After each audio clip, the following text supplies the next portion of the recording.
भाभी की बात सुनकर कमरे से बाहर खड़ी पीहू की आंखों से आंसू बरस पड़े। यह क्या जय, तुमने कहा था कि शादी के बाद हम विदेश घूमने जाएंगे, लेकिन यह मनाली की टिकट। तुम्हें पता है, मेरे भैया भाभी अपनी शादी के बाद स्विट्ज़रलैंड गए थे और मेरी फ्रेंड भी अपने हनीमून पर ऑस्ट्रेलिया गई थी। सब मेरे बारे में क्या सोचेंगे? पीहू नाराज होते हुए बोली। पीहू, अभी शादी में काफ़ी खर्च हो गया है। अभी मेरा इतना बजट नहीं कि हम विदेश जा सके, लेकिन मैं वादा करता हूँ कि जल्द ही हम विदेश भी घूमने जाएंगे। जय ने अपनी नई नवेली पत्नी को मनाते हुए बहुत मुश्किल से मनाली जाने के लिए राज़ी किया। एक हफ्ते बाद दोनों वापस घर आ गए। पीहू के ससुराल में उसकी सास, दो नंदें और वो दोनों पति पत्नी थे। छोटा सा मध्यम वर्गीय परिवार था। जय अकेला कमाने वाला था, लेकिन परिवार में किसी चीज़ की कमी महसूस नहीं होती थी, क्योंकि सब एक दूसरे की ज़रूरतों का ध्यान रखते थे। पीहू एक संपन्न परिवार की बेटी थी। जय और पीहू एक दूसरे को पसंद करते थे। जब पीहू ने अपने परिवार को जय के बारे में बताया, तो वैसे तो उन्हें कोई एतराज़ नहीं था, क्योंकि जय एक नेक और ईमानदार लड़का था। लेकिन उन्होंने पीहू को समझाने की कोशिश ज़रूर की कि जय की छोटी सी तनख्वाह में गुजारा कैसे करोगी, लेकिन पीहू उस समय कुछ सुनना नहीं चाहती थी। प्यार की खुमारी में उसे उस वक्त हैसियत और स्टेटस नज़र नहीं आ रहा था। ससुराल में पीहू के दिन तो गुजर रहे थे, लेकिन हर चीज़ में वह अपने ससुराल की तुलना अपने मायके से करती थी। कभी खाने की वैरायटी पर बहस करती, तो कभी घर की सुख सुविधाओं पर सवाल करने लगती।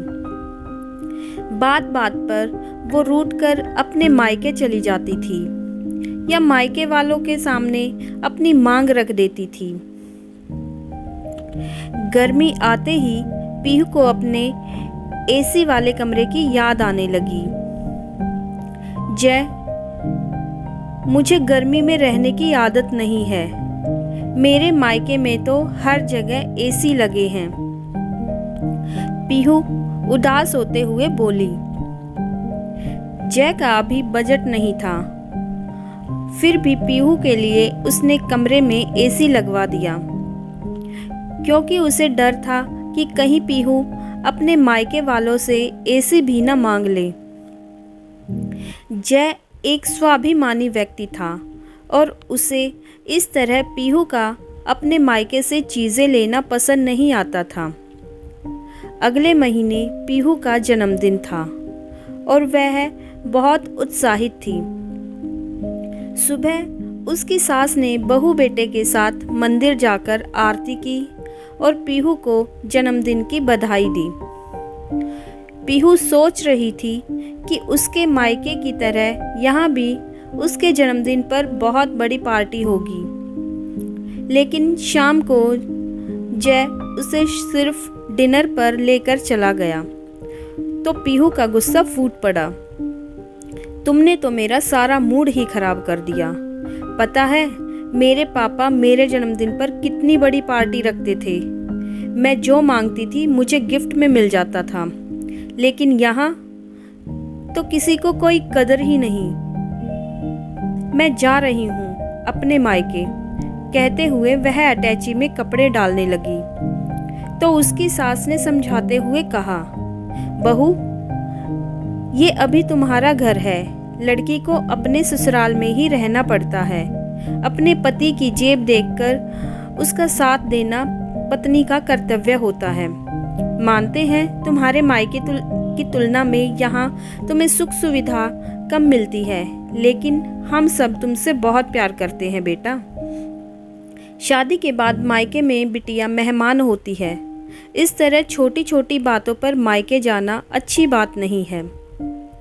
मम्मी जी, जब से इस घर में आई हूँ एडजस्ट ही तो कर रही हूँ।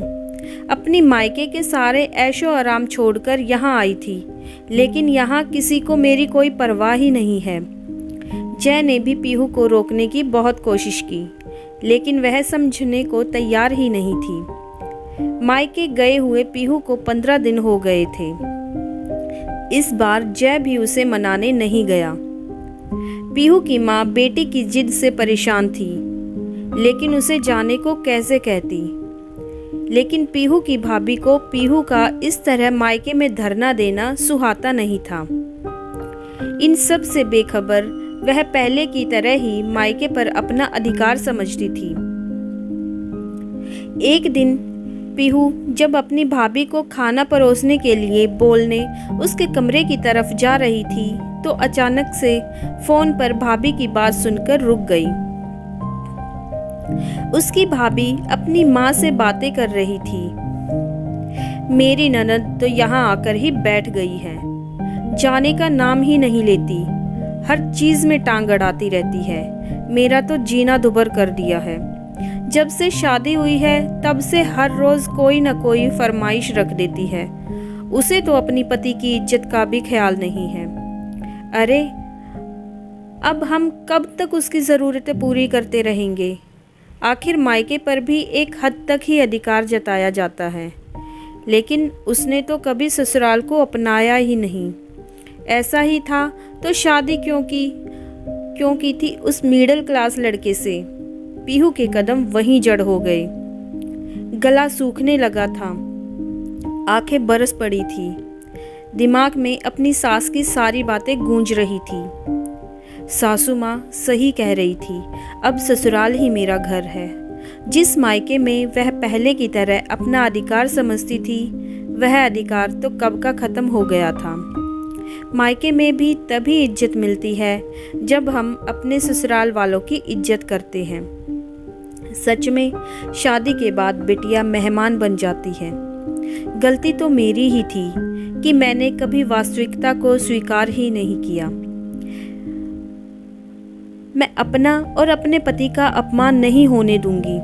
मेरा ससुराल चाहे जैसा भी हो, लेकिन वहाँ मैं हक से तो रहती हूँ। उसी दिन पीहू ने जय को फ़ोन किया। जय, मुझे तुम्हारी बहुत याद आ रही है, मुझे यहाँ से अपने घर ले चलो। यह सुनते ही जय का चेहरा खिल उठा और वह बहुत खुश था। आखिर अब सही मायने में उसका घर बसने वाला था। वैवाहिक जीवन को सुखी रखने का मूल मंत्र है, कभी भी दूसरों से तुलना ना करें। वह अपने आप में संतुष्ट रहना सीखें। आपको मेरी अगर आज की कहानी पसंद आई हो तो प्लीज़ लाइक एंड शेयर कीजिए। अगर आपने चैनल को अब तक सब्सक्राइब नहीं किया है तो प्लीज़ चैनल को सब्सक्राइब कीजिए। Thanks for watching.